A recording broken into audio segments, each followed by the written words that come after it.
ഈ വർഷത്തെ ചിന്തയ്ക്കായിട്ട് നമ്മൾ തിരഞ്ഞെടുത്തിരിക്കുന്നത് യഥാസ്ഥാപനം പുതുക്കിപ്പണിയുക എന്നുള്ള ചിന്താ വിഷയമാണല്ലോ. അതിനെ ആസ്പദമാക്കി ആമോസിൻ്റെ പുസ്തകം 9-ാം അധ്യായത്തിൻ്റെ 11 മുതൽ 15 വരെയുള്ള തിരുവചനങ്ങളാണ് എന്നിൽ നിക്ഷിപ്തം ആയിരിക്കുന്നത്. അനുഗ്രഹീതരായിരിക്കുന്ന ദൈവത്തിൻ്റെ ഭൃത്യന്മാർ അനേക സന്ദേശങ്ങൾ നമ്മളുമായിട്ട് പങ്കുവെച്ചു. അനുഗ്രഹീത സന്ദേശം കർത്താവിൻ്റെ ദാസൻ പാസ്റ്റർ സാം തോമസിൽ കൂടെ നമുക്ക് കേൾക്കുവാൻ ദൈവം ഭാഗ്യമൊരുക്കി.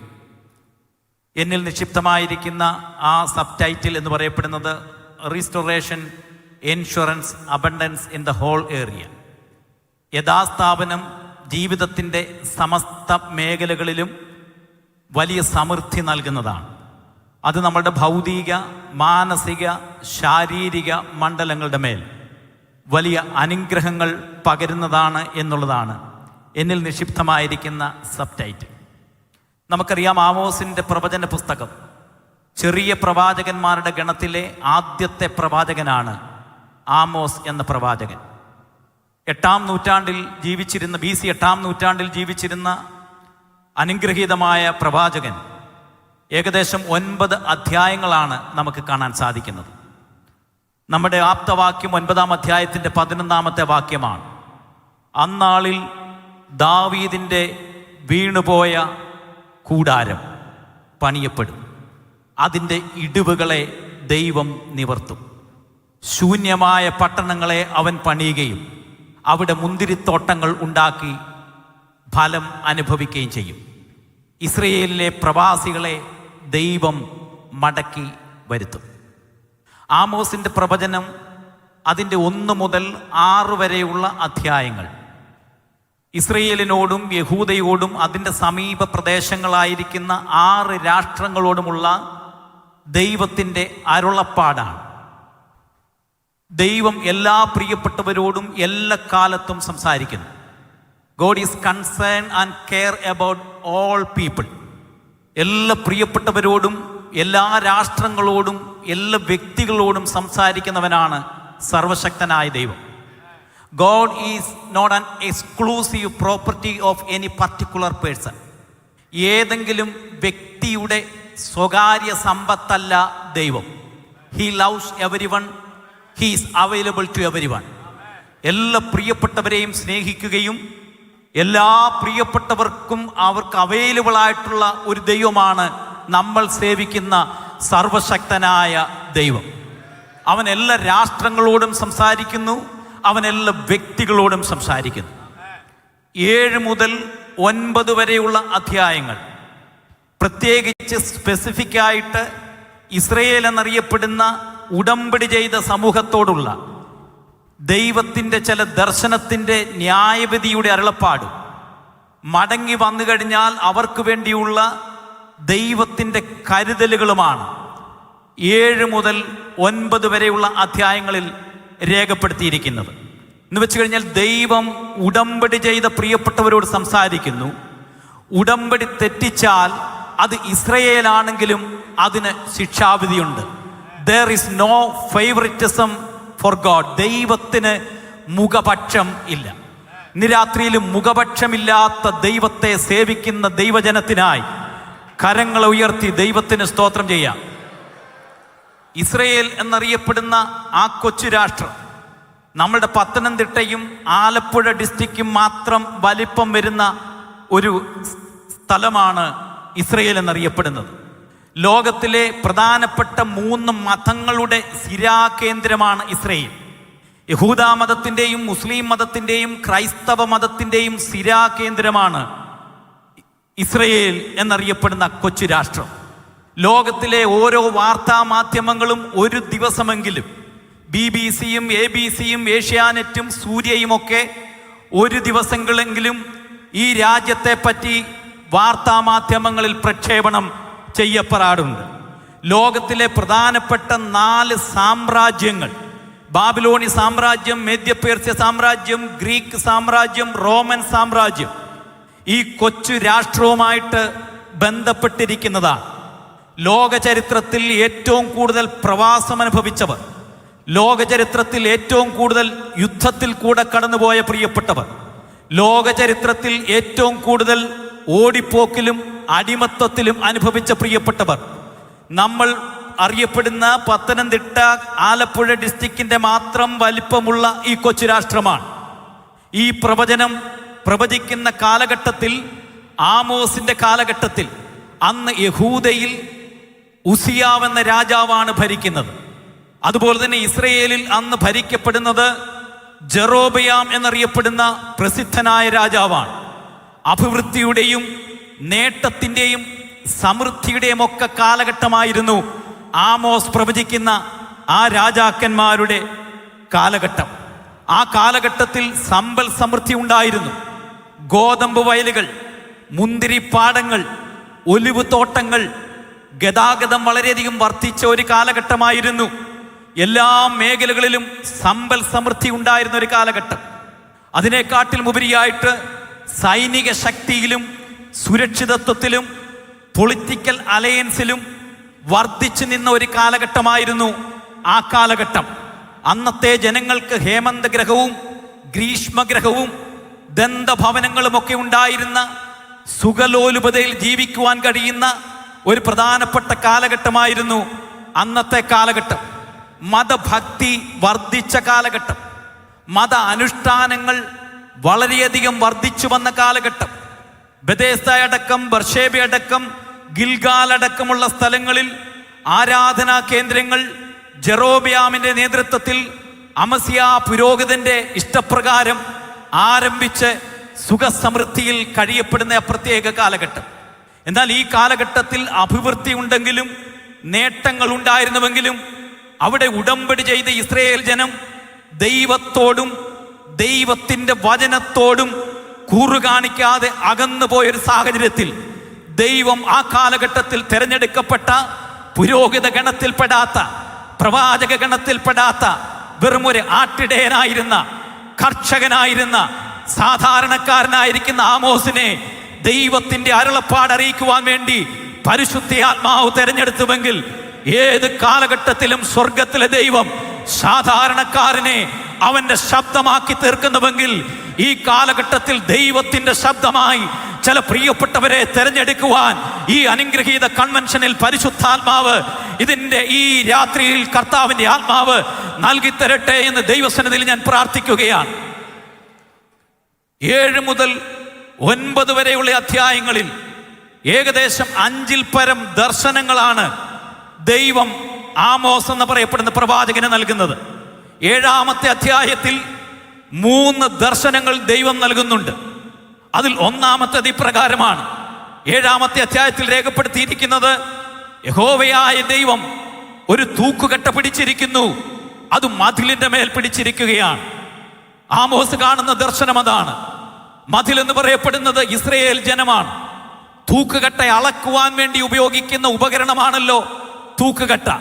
അത് മതിലിന്റെ മേൽ യഹോവയായ ദൈവം പിടിച്ചിരിക്കുകയാണ്. മതിലിന് വളരെയധികം പൊക്കമുണ്ട്. നീളവും വീതിയും ഉയരവും മനോഹരമായിരിക്കുന്ന കല്ലുകൾ കൊണ്ടൊക്കെ നിർമ്മിച്ചിരിക്കുന്ന മനോഹരമായിരിക്കുന്ന മതിലാണ്. പക്ഷെ സ്വർഗത്തിലെ ദൈവം ഈ മതിലിനെ നോക്കി തൂക്കുന്ന സന്ദർഭത്തിൽ ദൈവം കാണുന്നത് അത് വളഞ്ഞും പുളഞ്ഞും ഇരിക്കുന്ന കാഴ്ചയാണ് കാണുന്നത്. അത് കണ്ടിട്ട് ദൈവം ഇസ്രായേലിനോട് പറയാണ്, ഇസ്രായേലേ, നീ ഇതുപോലെയാണ്. നീ എത്ര ഉയർന്നാലും നിനക്ക് വളവുണ്ട്. You have no straight with God and no straight with the people. നിനക്ക് ദൈവത്തോടും മനുഷ്യരോടും ഏകാഗ്രതയില്ല. നിന്റെ ജീവിതം വളഞ്ഞതാണ്. ഇന്ന് രാത്രിയിൽ ഈ അവസാന കൺവെൻഷന്റെ അവസാന രാത്രിയിൽ അസൂയയും വഞ്ചനയും ചതിയും ഒക്കെ ആയിരുന്നു ഇസ്രായേലിന്റെ ജീവിതത്തിൽ ഉണ്ടായിരുന്നത്. അവിടെ ഉണ്ടായിരുന്ന മത നേതാക്കന്മാർ, അമസ്യാവടക്കമുള്ള പ്രിയപ്പെട്ടവർ, ജെറബയാമടക്കമുള്ള രാഷ്ട്രീയ നേതാക്കന്മാർ, ധനസമ്പാദനത്തിന് വേണ്ടി ഉണ്ടായിരുന്ന കച്ചവടക്കാർ, സാധുക്കളെ ചൂഷണം ചെയ്യുന്ന പ്രിയപ്പെട്ടവരായിരുന്നു. ദരിദ്രന്മാരുടെ വഴിമറച്ചു കളഞ്ഞ പ്രിയപ്പെട്ടവരായിരുന്നു. അതുപോലെ തന്നെ നീതിമാന്മാരെ ക്ലേശിപ്പിച്ച പ്രിയപ്പെട്ടവരായിരുന്നു. അതുപോലെ തന്നെ ഗോതമ്പ് ഗോതമ്പിന് പകരം കച്ചവട താല്പര്യം മുഖാന്തരം, ബിസിനസ് മുഖാന്തരം അതിന് പതിർ വിൽക്കുന്ന പ്രിയപ്പെട്ടവരായിരുന്നു അവിടെ ഉണ്ടായിരുന്ന പ്രിയപ്പെട്ടവർ.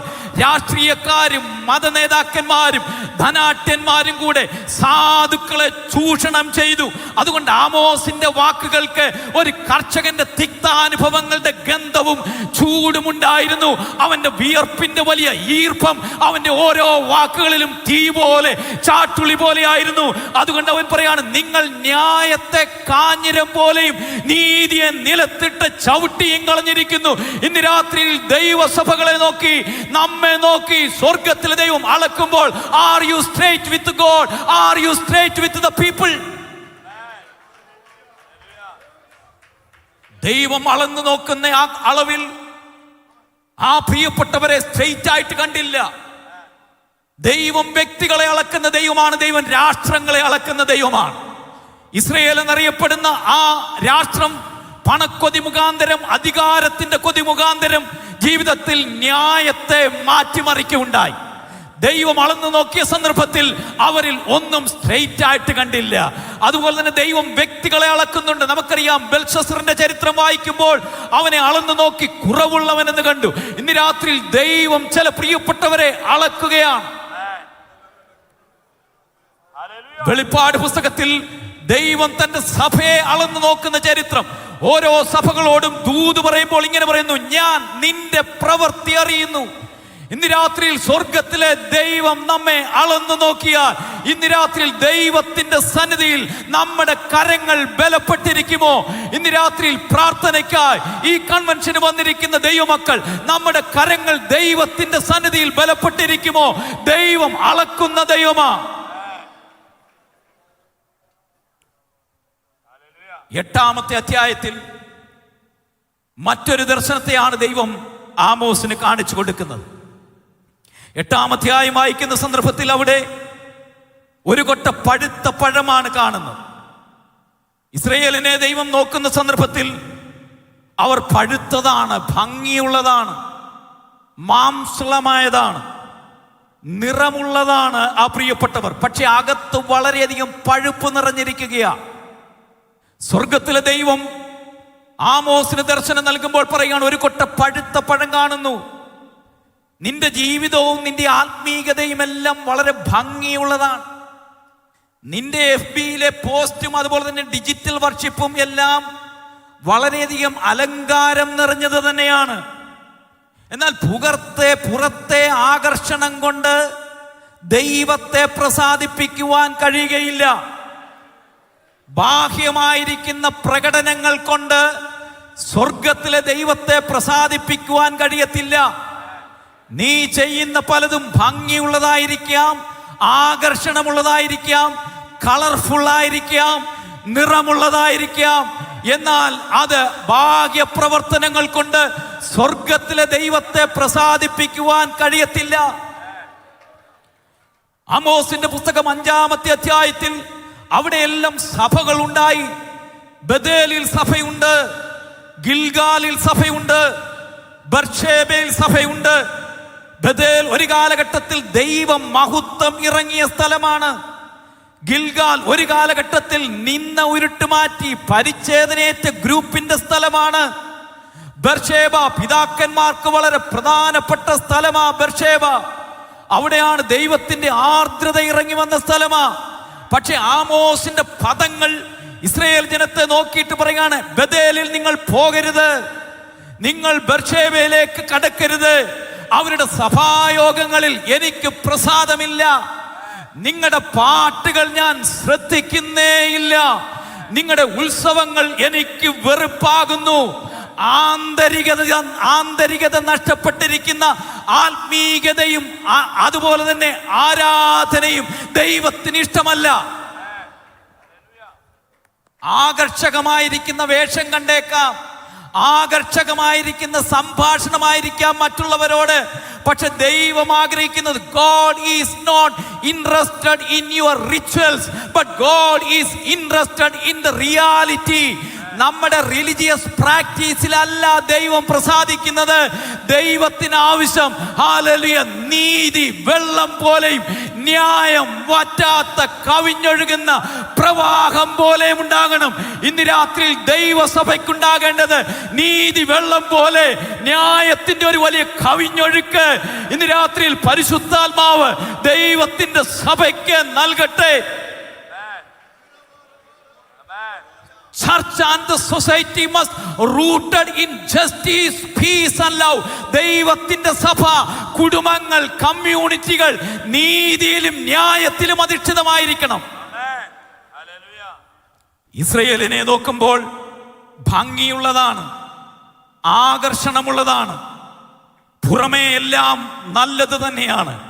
പക്ഷെ ദൈവം പറയുകയാണ്, നിന്റെ രഹസ്യ ജീവിതം, ആന്തരിക ജീവിതം വളരെയധികം പാപമുള്ളതാണ്.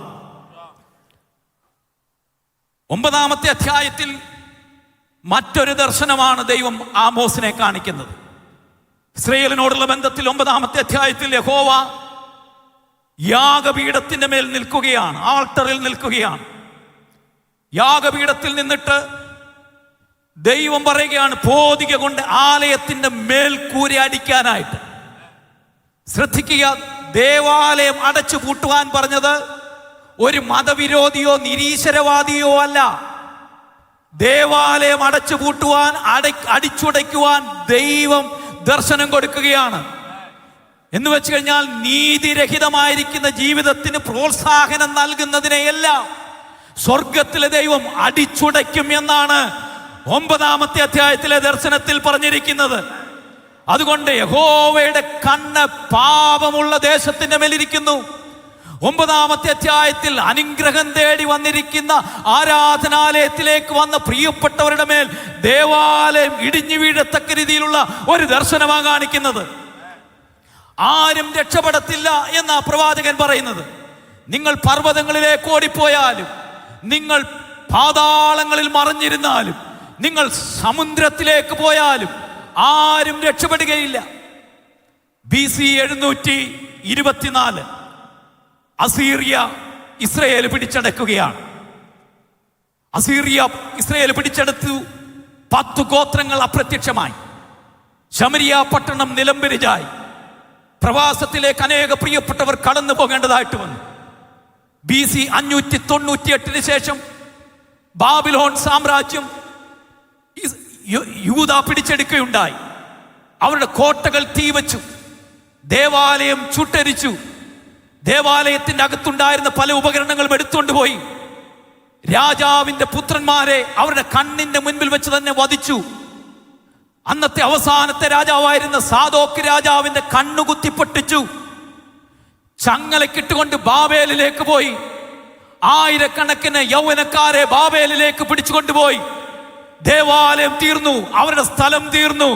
ഇന്ന് രാത്രിയിൽ എന്റെ വചനം ശ്രദ്ധിക്കുന്ന പ്രിയപ്പെട്ടവർ, ദൈവത്തെ മറക്കുന്നവരെ ഓർത്തുകൊള്ളുവീൻ, വിടിവിപ്പാൻ ആരും ഉണ്ടായിരിക്കുകയില്ല. അനേക പ്രിയപ്പെട്ടവർ പിടിക്കപ്പെട്ടു പോയി. ജീവിതത്തിന്റെ ദൈവത്തെ മറന്നുള്ള യാത്രയിൽ അനേക പ്രിയപ്പെട്ടവർ സുഖലോലുപതയിലും ആഡംബരത്തിലും കഴിഞ്ഞപ്പോൾ ദൈവഭക്തിയും ദൈവാരാധനയും മറന്നുപോയ സമൂഹം നിലംപരിചായ ചരിത്രമാണ് ആമോസ് പ്രവചിക്കുന്നത്. എന്നാൽ അതിൻ്റെ എല്ലാ മധ്യത്തിൽ നമുക്ക് നൽകിത്തരുന്ന അനുഗ്രഹീതമായിരിക്കുന്ന ചില ചിന്തകൾ ഉണ്ട്. 9-ാമത്തെ അധ്യായത്തിന്റെ 6-7 വാക്യങ്ങളിലേക്ക് വരുമ്പോൾ പ്രവാചകൻ പറയുന്ന ഒരു പ്രത്യേക പദപ്രയോഗം, ഞാൻ യാക്കോബിന്റെ ഗ്രഹത്തെ മുഴുവനും മുടിച്ചു കളയുകയില്ല. 4-ാമത്തെ അധ്യായത്തിൽ ഇപ്രകാരം നമുക്ക് കാണാൻ സാധിക്കുന്നുണ്ട്, തീയിൽ നിന്ന് വലിച്ചെടുത്ത ചില കൊള്ളികളെ പോലെ ചില പ്രിയപ്പെട്ടവരെ ഞാൻ ശേഷിപ്പിക്കും. ആ ദുരന്തങ്ങൾക്ക് അന്നത്തെ ദൃക്സാക്ഷിയായ വ്യക്തിയായിരുന്നു യിരെമ്യാ പ്രവാചകൻ. യെരുശലേമിൽ താൻ ഈ കാഴ്ചകൾ കണ്ടുകൊണ്ടിരിക്കുകയാണ്. വിലാപങ്ങളുടെ പുസ്തകം 1-ാമത്തെ അധ്യായം ആരംഭിക്കുമ്പോൾ ഇങ്ങനെയാണ് രേഖപ്പെടുത്തിയിരിക്കുന്ന, ജനനിബിഡമായിരിക്കുന്ന നഗരം ഇപ്പോൾ ഏകാന്തമായി. താൻ ദൈവസന്നിധിയിൽ പ്രാർത്ഥിക്കുകയാണ്, പണ്ടേയുള്ള ആ നല്ല കാലങ്ങൾ ഞങ്ങൾക്ക് തിരികെ തരണമേ എന്ന് യെരുശലേമിൽ ഇരുന്നു കൊണ്ട് ഈ ദുരന്തങ്ങൾ കണ്ടുകൊണ്ട് ഈ യാക്കോബ് ഗ്രഹത്തിൽപ്പെട്ട ജെറമ്യാവ് പ്രാർത്ഥിക്കുകയാണ്. പ്രവാസത്തിലേക്ക് വിളിച്ചു കൊണ്ടുപോയ യെഹെസ്കേൽ ഖേബാർ നദി തീരത്ത് ഇരുന്നു കൊണ്ട് കരയുന്ന കാഴ്ച നമുക്ക് യെഹെസ്കേലിന്റെ പുസ്തകത്തിൽ കാണാം. അതുപോലെ തന്നെ സിംഹക്കുഴിയിലും അഗ്നിച്ചൂളയിലും ദാനിയേലും അതുപോലെ തന്നെ തൻ്റെ കൂട്ടു സഹോദരന്മാരും ഇരുന്ന് കരയുന്ന കാഴ്ച നമുക്ക് കാണാനായിട്ട് കഴിയും. അവിടെ ദൈവം ഒരു ശേഷിപ്പിനെ ദൈവം ഈ ദുരന്തങ്ങളുടെ മധ്യത്തിൽ ദൃക്സാക്ഷികളായി അവിടെ കർത്താവ് നീക്കിവെച്ചു. അവിടെ അവർ പ്രാർത്ഥിക്കുവാനായിട്ട് തുടങ്ങി, അവരവിടെ കരയുവാനായിട്ട് തുടങ്ങി. അവരുടെ ജീവിതത്തിൽ ദൈവം ചില പുതിയ വെളിപ്പാടുകൾ നൽകി. അവരുടെ അതിരുവിട്ട തെരഞ്ഞെടുക്കപ്പെട്ട ജനമെന്നുള്ള അഹന്ത ദൈവം ഉരുക്കി മാറ്റി. അതിന്റെ മധ്യത്തിൽ ദൈവം അവരോട് പറഞ്ഞു, നിങ്ങൾ വെള്ളത്തിൽ കൂടെ കടന്നുപോയാൽ അത് നിങ്ങളെ മുക്കിക്കളയുകയില്ല, തീയിൽ കൂടെ കടന്നുപോയാൽ ഞാൻ അതിനെ വെന്ത് കളയത്തില്ല. ജീവിതത്തിന്റെ പ്രതിസന്ധികളുടെ മധ്യത്തിലും ജീവിതത്തിന്റെ ശോധനകളുടെ മധ്യത്തിലും God is with you even in the darkest situation of your life. ജീവിതത്തിന്റെ പ്രതിസന്ധികളുടെ മധ്യത്തിൽ ദൈവം തീയിൽ നിന്ന് വലിച്ചെടുത്ത കൊള്ളിയെ പോലെ ചില പ്രിയപ്പെട്ടവരെ ഇന്ന് രാത്രിയിലും ശേഷിപ്പിക്കുന്ന ദൈവകൃപയോർത്തുകൊണ്ട് കരങ്ങൾ തട്ടി ഇന്ന് രാത്രിയിൽ ദൈവത്തിന് സ്തോത്രം ചെയ്താട്ടെ.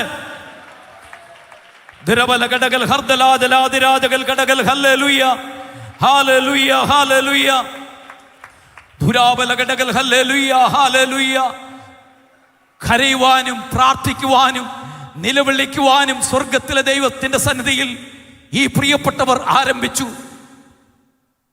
അവരിൽ പല പ്രിയപ്പെട്ടവരും ദൈവത്തോട് പ്രാർത്ഥിച്ചപ്പോൾ യിരെമ്യാവിന് ദൈവം പ്രവചനം നൽകി. 70 വർഷങ്ങൾ കഴിയുമ്പോൾ ഈ ജനം മടങ്ങി വരുമെന്നുള്ള ദൈവീക ദൂത് യിരെമ്യാവിന് ദൈവം നൽകി. അപ്പോൾ തന്നെ യെഹെസ്കേൽ പ്രവാചകന് താഴ്വരയുടെ ദർശനം നൽകിയിട്ട് ദൈവത്തിന്റെ ആത്മാവ് ദർശനത്തിൽ കൂടെ പറഞ്ഞു, ഛിന്ന ഭിന്നമായി പോയിരിക്കുന്ന ഈ അസ്ഥിക്കൂമ്പാരങ്ങൾ വീണ്ടും ഒരു സൈന്യമായി തീരത്തക്ക രീതിയിൽ ചില കാലഘട്ടങ്ങൾ കഴിയുമ്പോൾ വീണ്ടും വരും. ദാനിയേൽ പ്രാർത്ഥിക്കാൻ തുടങ്ങി. യെരുശലേമിന്റെ മാളിക മുറിയിലേക്ക് നോക്കിക്കൊണ്ട് ദാനിയേൽ കണ്ണുനീരോടെ പ്രാർത്ഥിച്ചു. ദാനിയേൽ പ്രവാചകന്റെ പുസ്തകം 9-ാമത്തെ അധ്യായത്തിൽ യിരെമ്യാവിനോട് ദൈവം നൽകിയ അരുളപ്പാടനുസരിച്ച് വാഗ്ദത്തത്തിന് വേണ്ടി ഇസ്രായേലിന്റെ ശൂന്യാവിഷ്ടങ്ങളെ മാറ്റിമറിക്കുവാൻ വേണ്ടി ദൈവസന്നിധിയിൽ ദാനിയേൽ പ്രാർത്ഥിക്കുകയാണ്.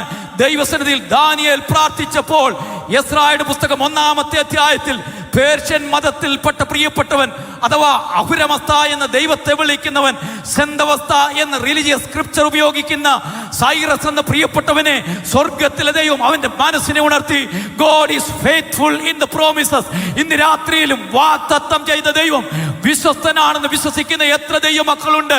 എത്ര പ്രതിസന്ധി നിറഞ്ഞ കാലഘട്ടങ്ങളാണെങ്കിലും ഏത് പ്രശ്നങ്ങൾ നിറഞ്ഞ കാലഘട്ടങ്ങളാണെങ്കിലും പ്രാർത്ഥിക്കുവാൻ തയ്യാറായാൽ വാഗ്ദത്തങ്ങളെ പൂർത്തീകരിക്കുന്ന ദൈവത്തിന്റെ അരുളപ്പാടുകൾ ഇന്ന് രാത്രിയിൽ ഇവിടെ ഇറങ്ങി വന്നിട്ടുണ്ട്.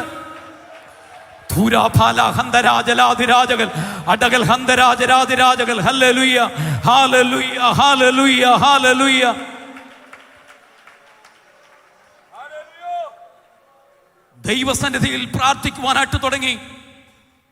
ദൈവം പേർഷ്യൻ സാമ്രാജ്യത്തിന്റെ അധിപനായിരിക്കുന്ന മറ്റൊരു മതത്തിൽപ്പെട്ട പ്രിയപ്പെട്ടവന്റെ ഹൃദയത്തെ മനസ്സിനെ ദൈവം ഉണർത്തി. സൈറസ് എന്നിട്ട് വിളംബരം ചെയ്തു, പ്രവാസത്തിൽ വന്നിരിക്കുന്ന ജനങ്ങൾക്ക് ആലയമുണ്ടാക്കുവാൻ വേണ്ടി ഇസ്രായേലിലേക്ക് മടങ്ങിപ്പോകാം എന്നുള്ള വലിയൊരു വിളംബരം അന്നത്തെ പേർഷ്യൻ നേതാവ് സൈറസ് കൽപ്പിച്ചു. അതിനോടുള്ള ബന്ധത്തിൽ ചില പ്രിയപ്പെട്ടവർ പുറപ്പെടുവാനായിട്ട് അവരാഗ്രഹിച്ചു. സെരൂബാബേൽ എന്നറിയപ്പെടുന്ന പൊളിറ്റിക്കൽ ലീഡറിന്റെ നേതൃത്വത്തിൽ, ജോഷുവ എന്നറിയപ്പെടുന്ന റിലീജിയസ് ലീഡറിന്റെ നേതൃത്വത്തിൽ അങ്ങനെ ബാബേലിന്റെ 2 അധ്യായങ്ങളിൽ നിന്ന് ആ പ്രവാസത്തിൽ നിന്ന് ഒരു സമൂഹം പുറപ്പെടുവാനായിട്ട് ആരംഭിക്കുകയാണ്. പക്ഷേ ഈ പ്രിയപ്പെട്ടവരെ സംബന്ധിച്ചിടത്തോളം അവരുടെ രാജ്യം നഷ്ടപ്പെട്ടു, അവരുടെ ജോലി നഷ്ടപ്പെട്ട പ്രിയപ്പെട്ടവരാ, അവരുടെ ഭാഷയും പൗരോഹിത്യവും ദേവാലയവും ഒക്കെ നഷ്ടപ്പെട്ടവരാ. അവരിൽ പല പ്രിയപ്പെട്ടവരും നിരാശയിൽ കഴിയുന്നവരാ. കാരണം അവരുടെ കയ്യിൽ റിസോഴ്സസുകൾ ഒന്നുമില്ല, അവിടെ ചെന്ന് പണിയത്തക്ക രീതിയിലുള്ള റിസോഴ്സുകൾ ഒന്നുമില്ല.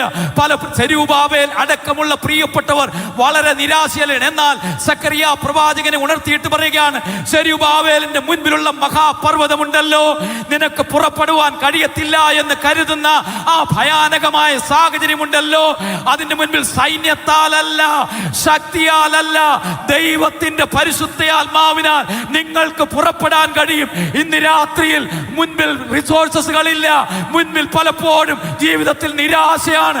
എന്നാൽ സൈന്യത്താലല്ല, ഭൂരാഭാല ഹന്തര ജഗല അടകൽ ഹദര ജലഗടകൽ അർദ്ധല ജലഗടകൽ ഹദര ജലഗടകൽ. ഹല്ലേലൂയ. സൈന്യത്താലല്ല, ഒരു പുറപ്പാട് ദൈവസഭയ്ക്കുണ്ട്. എങ്ങനെ നടക്കുമെന്ന് അറിയത്തില്ല. വാഗ്ദത്തം ചെയ്ത ദൈവം പുറപ്പെടുവാനുള്ള ക്രമീകരണങ്ങളെ പരിശുദ്ധാത്മാവ് നൽകും. അതിന് നിന്റെ റിസോഴ്സസ് ആവശ്യമില്ല. ഹല്ലേലൂയ. മുൻപിലുള്ള മഹാപർവ്വതങ്ങൾ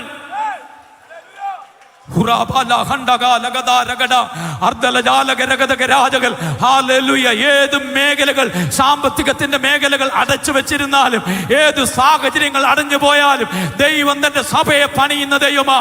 ദൈവത്തിന്റെ സഭയ്ക്കുള്ള റിസോഴ്സസുകളെ നൽകി തരുവാൻ ദൈവത്തിന്റെ ആത്മാവിന് കഴിയും.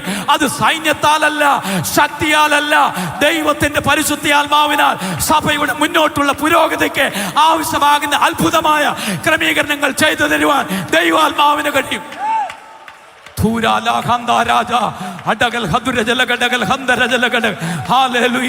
ഭാരപ്പെട്ടിരിക്കുന്ന, ഭയപ്പെട്ടിരിക്കുന്ന, വേദനപ്പെട്ടിരിക്കുന്ന, മുന്നോട്ടെങ്ങനെ നീങ്ങും എന്ന് ഭയപ്പെട്ടിരിക്കുന്ന പ്രിയപ്പെട്ടവർ, നിങ്ങൾക്കറിയില്ല, വഴി അറിയത്തില്ല, ഇതെങ്ങനെ സാധിക്കും? How it will happen? അത്യുന്നതന്റെ ശക്തി നിഴലിട്ടാൽ ഇതൊക്കെ സംഭവിക്കും. ഇന്ന് രാത്രിയിൽ അത്യുന്നതന്റെ ശക്തി നിന്റെ മൺകൂടാരങ്ങളുടെ മേൽ നിഴലിട്ടാൽ അസാധ്യമെന്ന് പറയപ്പെടുന്ന പല കാര്യങ്ങളും അത്ഭുതകരമായി സംഭവിക്കുന്ന ഒരു രാത്രിയായി ഈ രാത്രി തീരുക.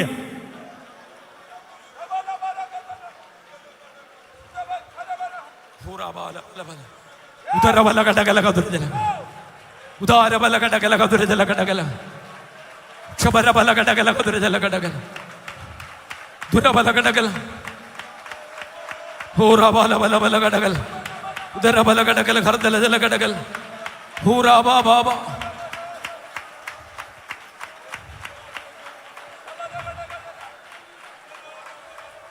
നീ പ്രവാസത്തിലായിരിക്കുമ്പോൾ പ്രാർത്ഥിക്കാൻ തയ്യാറായാൽ, ഈ ഭയാനകമായ സാഹചര്യങ്ങൾ കൊണ്ടുകൊണ്ട് നീ വിലപിക്കാൻ തയ്യാറായാൽ, ഈ പ്രവാസത്തിന്റെ മധ്യത്തിൽ ദൈവം ചിലർക്ക് പ്രവചനത്തിന്റെ ദൂതുകൾ നൽകും.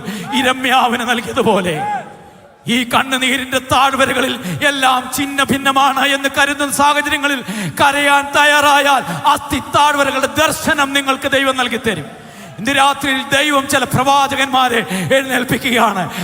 ഇന്ന് രാത്രിയിൽ ചില പ്രിയപ്പെട്ടവരെ ദർശനം നൽകുകയാണ്. പ്രാർത്ഥിക്കാൻ കഴിയുന്ന ജ്ഞാനാത്മാവുള്ള ചില ദാനിയേലന്മാരെ ദൈവം നമ്മുടെ സഭയിൽ എഴുന്നേൽപ്പിക്കുകയാണ്. ലീഡേഴ്സായി സെരൂബാബേലിനെ പോലെയുള്ള പ്രിയപ്പെട്ടവരെ ദൈവം തന്റെ സഭയ്ക്ക് വേണ്ടി നൽകുകയാണ്. ശുശ്രൂഷയ്ക്ക് വേണ്ടി ജോഷുവയെ പോലെയുള്ള ചില പ്രിയപ്പെട്ടവരെ ദൈവം എഴുന്നേൽപ്പിക്കുകയാണ്. ഇന്ന് രാത്രി അത് നിങ്ങളാകട്ടെ.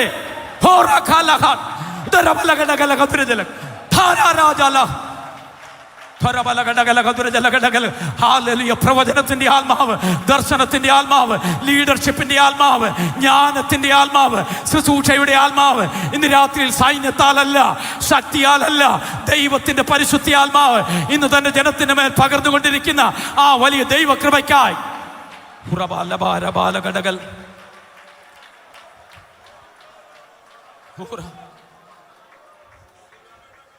എങ്ങനെ സാധിക്കും എന്നവർ ഭാരപ്പെട്ടിരിക്കുകയാണ്. റിസോഴ്സുകൾ അവരുടെ മുൻപിലില്ല. അവരിൽ പല പ്രിയപ്പെട്ടവരും പ്രാർത്ഥിച്ചു, ദൈവമേ തെക്കേ ദേശത്തിലെ പ്രവാസികളെ പോലെ ഞങ്ങളെ മടക്കി വരുത്തണമേ. അവർ ചെയ്തു കണ്ണുനീരോടെ വിതയ്ക്കുന്നവൻ ആർപ്പോടെ കൊയ്യും. കറ്റ ചുമന്ന് കരഞ്ഞ് കഴിക്കാൻ വേണ്ടി കൊണ്ടുവന്ന വിത്തുകളാണ് വിത്ത് ചുമന്ന് കരഞ്ഞും കറ്റ ചുമന്ന് ആർത്തും കൊണ്ടുവരികയാണ്. ഇന്ന് രാത്രിയിൽ ദൈവസഭയ്ക്കൊരു ആർപ്പിന്റെ ദിനങ്ങളുണ്ട്. പ്രാർത്ഥിക്കുവാൻ തയ്യാറായാൽ ദൈവം ചിലതിനെയൊക്കെ ഉയർത്തെഴുന്നേൽപ്പിക്കുന്ന ദിനങ്ങളാണെന്ന് ഇന്ന് രാത്രിയിൽ വിശ്വസിക്കുന്ന എത്ര ദൈവമക്കളുണ്ട്.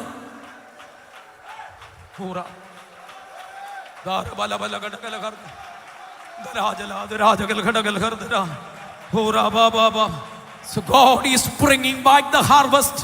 God is bringing back the harvest. ദൈവം ഒരു വലിയ കൊയ്ത്തിനെ നമുക്ക് നൽകി തരുന്നു. ഹല്ലേലൂയ. കണ്ണുനീരോടെ വിതച്ചാൽ, പ്രവാസത്തിലെ ജനം കണ്ണുനീരോടെ വിതച്ചപ്പോൾ ആർപ്പോടെ കൊയ്യത്തക്ക രീതിയിൽ God brought back the harvest. The same God is moving upon our life. എങ്ങനെ സാധിക്കും?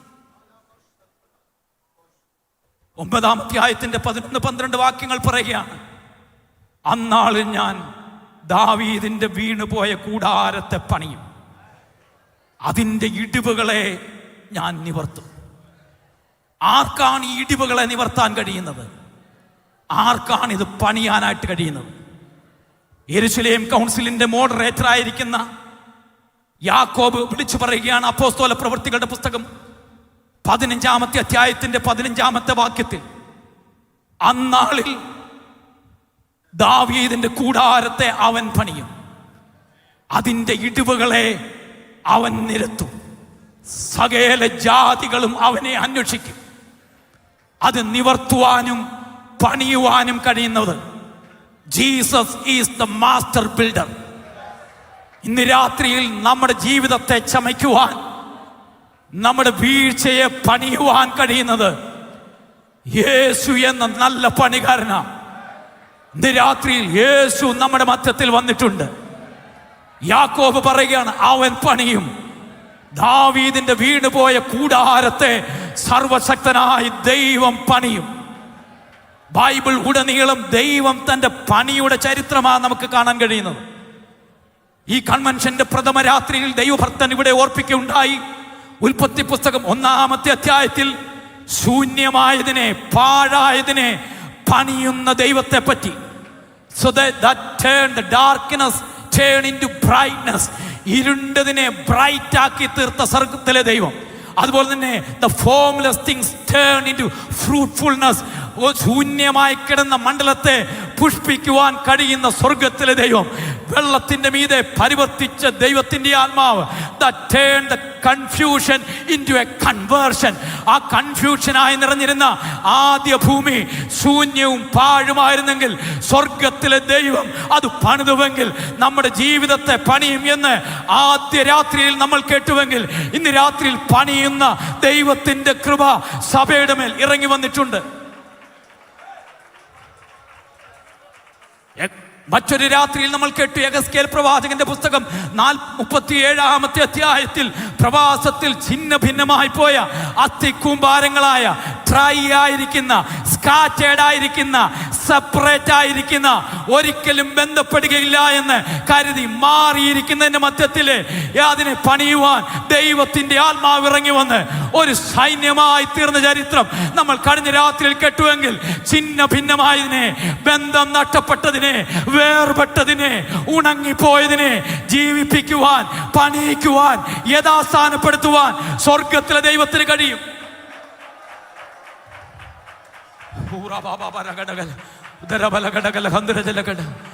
ചരിത്രത്തിന്റെ താളുകളിലെല്ലാം പ്രവാസത്തിൽ കടന്നുപോയ പല പ്രിയപ്പെട്ടവരെയും ഈജിപ്തിലേക്കും ബാബിലോണിലേക്കും ലോകത്തിന്റെ വിവിധ സ്ഥലങ്ങളിലേക്ക് വിന്യസിക്കപ്പെട്ട ഇസ്രായേൽ ജാതിയെ പണിത് ലോകത്തിൽ മെഡിക്കൽ ഫീൽഡിൽ, ഇൻഫർമേഷനിൽ, അതുപോലെ തന്നെ ഡിഫൻസ് ഏരിയയിൽ ഒക്കെ പണിത് ഇന്നും നിർത്തിയിരിക്കുന്നത് ദൈവത്തിന്റെ ചരിത്രത്തിലെ വാഗ്ദത്തത്തിന്റെ നിവൃത്തിയാണെങ്കിൽ, നിന്നെ ഉയർപ്പിക്കുവാൻ, നിന്നെ പണിയുവാൻ സ്വർഗത്തിലെ ദൈവത്തിന് കഴിയുമെന്ന് വിശ്വസിക്കുന്ന ദൈവദാസന്മാർ, ദൈവമക്കൾ,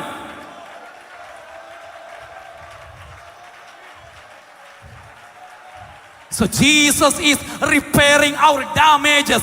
He has the power to repair all the damages in our life.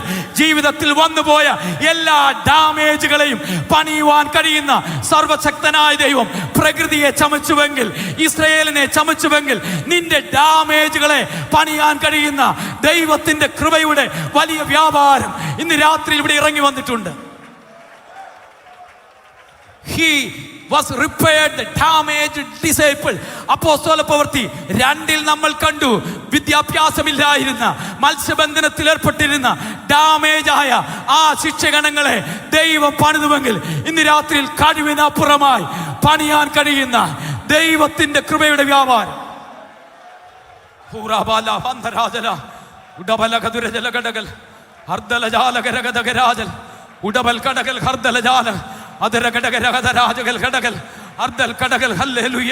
യേശുവിന്റെ അധികാരമുള്ള നാമത്തിൽ, no matter how big is your damage, എത്ര ശക്തമാണ് നിന്റെ ഡാമേജ് എന്നോർത്ത് നീ ഭാരപ്പെടേണ്ട. പണിയുന്നവൻ ദൈവമാ. Jesus is the master builder. He is building the people. He is building the family.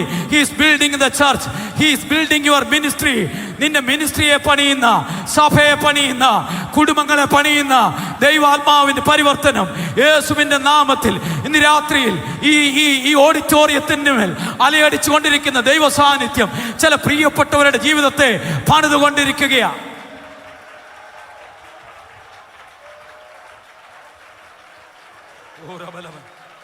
തകർന്ന നിന്റെ കുടുംബത്തെ പണിയുന്ന, ഡാമേജായ നിന്റെ കുഞ്ഞുങ്ങളെ പണിയുന്ന, നിന്റെ ശുശ്രൂഷകളെ പണിയുന്ന സർവശക്തനായ ദൈവത്തിന്റെ വലിയ കരം ഇന്ന് രാത്രിയിലൂടെ വ്യാപരിച്ചു നിൽക്കുന്നുണ്ട്.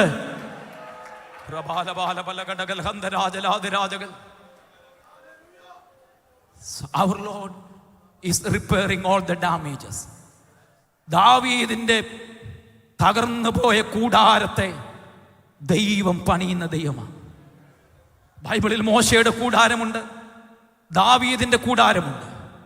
മോശയുടെ കൂടാരത്തിന് തിരശീലയുണ്ട്, ദാവീദിന്റെ കൂടാരത്തിന് തിരശീലയില്ല. എബ്രായ ലേഖനത്തിൽ എഴുത്തുകാരൻ ഇങ്ങനെയാണ് പറയുന്നത്: യേശു ദേഹം എന്ന തിരശീല നമുക്ക് വേണ്ടി ചീന്തി പുതുവഴിയെ തുറന്ന് ആ സ്വർഗത്തിലെ ദൈവം. ദാവീദിന്റെ കൂടാരത്തിൽ ആർക്കുണ്ട്? കൃപാസനമുണ്ട്. എന്നാൽ എബ്രായ ലേഖനത്തിൽ ഇങ്ങനെ പറയുന്നു: കരുണ ലഭിപ്പാനും കൃപ പ്രാപിപ്പാനും ഏത് സമയത്തും ധൈര്യത്തോടെ ഈ കൃപാസനത്തിലേക്ക് നിനക്ക് കടന്നു ചെല്ലുവാൻ അവകാശവും ധൈര്യവും സ്വർഗത്തിലെ ദൈവം നൽകിയിട്ടുണ്ട്. മോശയുടെ കൂടാരത്തിൽ ഇസ്രായേൽ മക്കൾക്ക് മാത്രമേ പ്രവേശിക്കാനായിട്ട് കഴിയത്തുള്ളൂ. എന്നാൽ ദൈവത്തിന്റെ കൂടാരത്തിൽ സകല ഗോത്രത്തിൽ നിന്നും, സകല ഭാഷയിൽ നിന്നും, സകല വംശത്തിൽ നിന്നും വിളിച്ചു വേർതിരിക്കപ്പെട്ട പ്രിയപ്പെട്ടവർ ഈ കൂടാരത്തിലേക്ക് പ്രവേശിക്കുമെങ്കിൽ ദൈവസഭയാകുന്ന ഈ കൂടാരത്തിലേക്ക് ഈ കാലഘട്ടത്തിൽ മറ്റനേക പ്രിയപ്പെട്ടവർ കടന്നു വരത്തക്ക രീതിയിൽ യേശുവിനെ ഉയർത്തിയാൽ ഈ ദിവസങ്ങളിൽ ദൈവ പ്രവൃത്തികൾ വെളിപ്പെടും.